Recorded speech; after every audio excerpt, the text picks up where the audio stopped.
The silent misogyny of society allows a man to freely state how he feels about women and group them all into one category.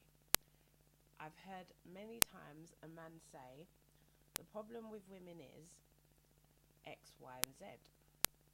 Now, if women were to turn around and say, the problem with men is all men are dogs, this, that, whatever, whatever, which has been said before, it is always counteracted with, oh, well, not all men are like that. So why is it fair for women to be grouped into being a certain type of way and it is not checked? This is done throughout society and has always been allowed. I'm not one for feminism personally. I do think that it has played a positive role in certain things that have happened over the last century or so. Women being allowed to have votes, getting more rights in the workplace, things of that nature.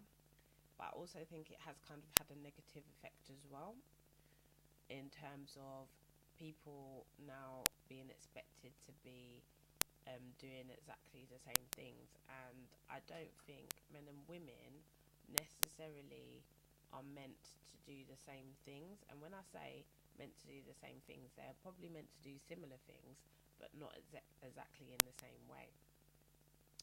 I liken equality to a picture where you have a short person and a tall person. Now, the short person and the tall person are trying to look over a wall. And for the short person to see the same as the tall person, they need to stand on a stool so that they're now equal. So I feel sometimes that is how equality is supposed to be. Sometimes a person who is not as well off or has as much opportunities needs to be given more of a push to be able to achieve their same level. I've noticed that being a black woman in society, and I've noticed that as being a woman, and even sometimes being a young person, not having experience. You know, you have to kind of be given the chance to gain the experience, because there's no point saying that, oh, you need experience if you're never given the opportunity to get experience. So I think that is an important thing to consider. Male privilege allows a man to decide when he's ready to get into a relationship. He can, if he's ready in his 20s, in his 30s, in his 40s, it's absolutely fine. If he wants to play the field in that time, that's also absolutely fine. It's deemed as normal for a man to be unfaithful. Whereas when a woman does it, she's seen as a slut and a hoe and called all kinds of different names. Now, I'm not saying that this is right in either side, but what I'm saying is, why is a woman judged differently than a man? From a man, it's expected from. From a woman, she's seen as something dirty. Why is a woman expected to be to get into a relationship if she wants to achieve anything, if she wants to have children, if she wants, any kind of pinnacle that she wants to achieve in her life, she's expected to be in a relationship, which I don't think is necessarily wrong. But a man can achieve all of these things without having the connotations of a relationship, and it's seen as normal. Whereas with a woman, it's not seen as normal. This is what I call male privilege. A woman having children now has to make the difficult decision on whether she's going to go to work or she's going to stay at home. A lot of time that decision is taken out of her hands because she cannot afford to probably stay at home, only maybe for a minimum amount of time. Maybe she gets maternity leave for a certain amount of time, but then she has to go back to work. Or sometimes she may be able to take off a little bit of time before going back to work, or become a housewife, or whatever the case may be. But a woman has to make this decision based on the fact that she is going to be seen as the primary caregiver to those children, and she is going to have a very busy life from then on, because a mother's day does not start when she gets on the train to go to work, or when she walks through the door at work. Her day starts very, very early in the morning. She has to get her children ready, she has to get herself ready, she has to get breakfast on, she may have to do things for her partner as well. Like, she is expected to do a lot. And I'm not saying that this is all of the time, I'm just saying that in majority of cases, women will know what I'm talking about. Yeah, they're expected, and it's not even that they're expected, that is just what they do. They want to know that their family is prepared to go out in the day, for the day. Lunches need to be made, breakfast needs to be made, everyone needs spick and spam. I always feel like I've achieved something great if my children have had breakfast, their shirts are ironed and they look half decent, and I've also managed to get out of the house without forgetting anything. I think that's a big achievement that I make every day. And then your day doesn't end when you come home from work or when you leave work.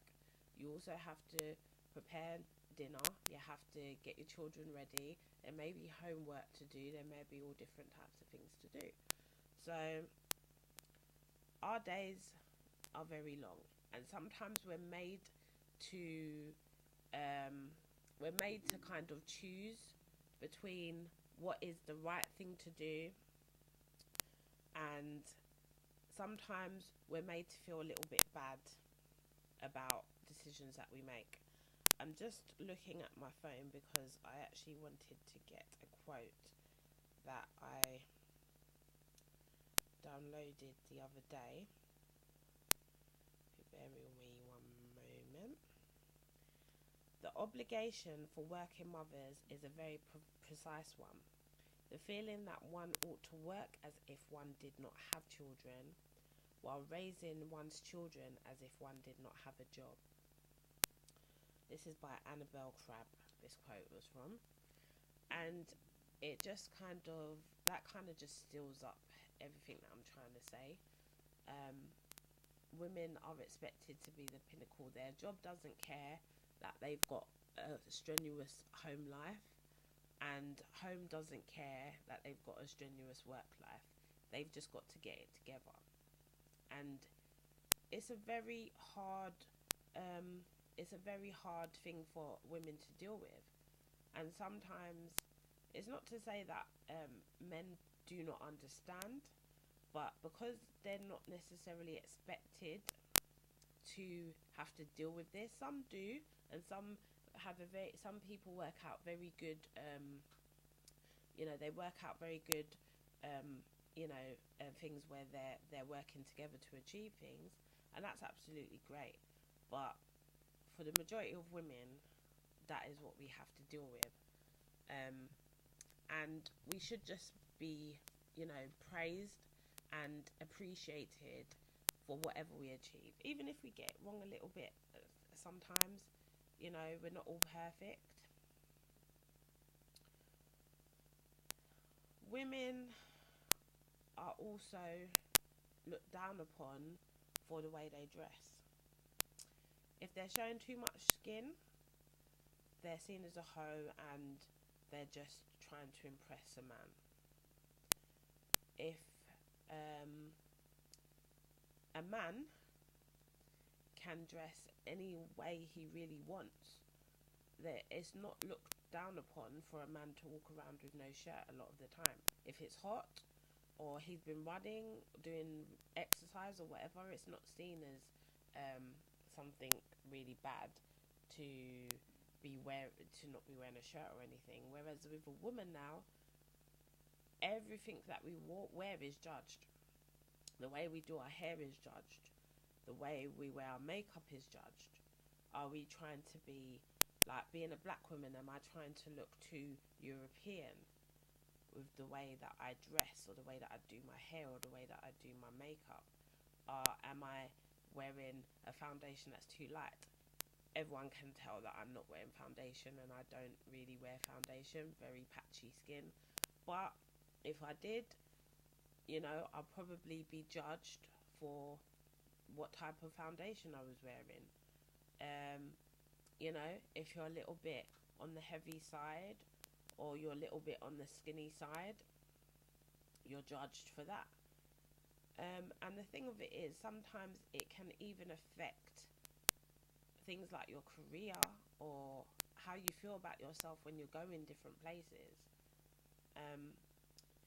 If your face doesn't fit, it's very unlikely as a woman that you're going to get the job. A lot of women, again, I bring it back to being a black woman, try to have your hair natural, or wear a natural style like a dreads, or a braids. They're not going to look at you in the corporate world. They want you to conform, and your nature is not to conform, because that's not how you are naturally made. So you now have to conflict with yourself and who you really are, just to kind of fit in society, just to get that job,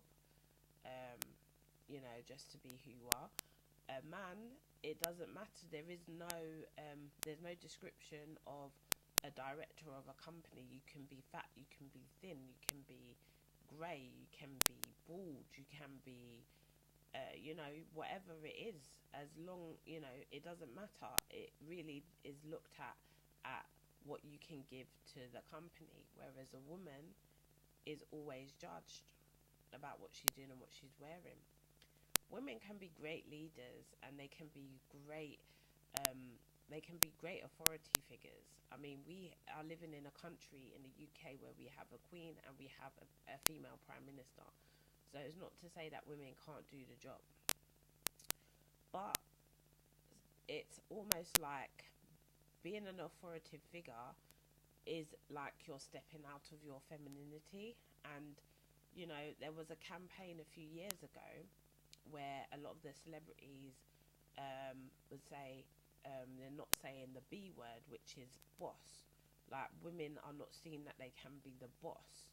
Women are seen, as soon as they're trying to handle their own business, they're seen as like they're trying to be better than somebody else, or they're trying to take over from men, and all those kinds of things. And I just think that's really silly, because women, like I said, they can make great leaders, they can make great teachers, great spiritual guides, great bosses, great CEOs, great business owners. We can do it all if we're given the opportunity. And not even that we're given the opportunity, we just have to be put on the pedestal to say that we can do the same things.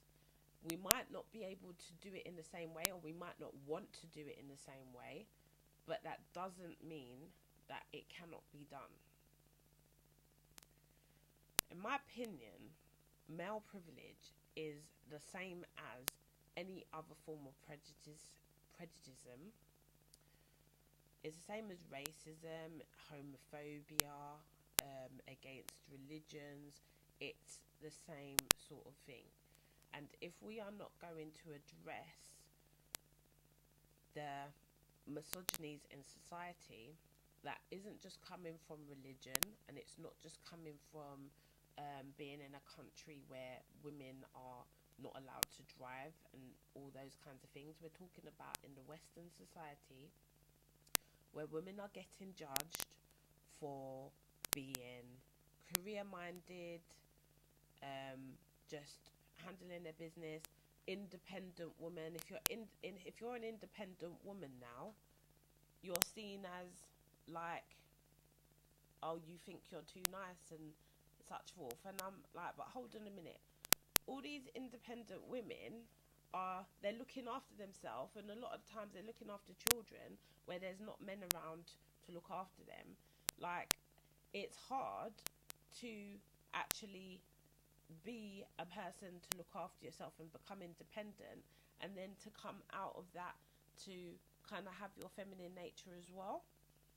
So we need to understand what women have to deal with on a daily basis.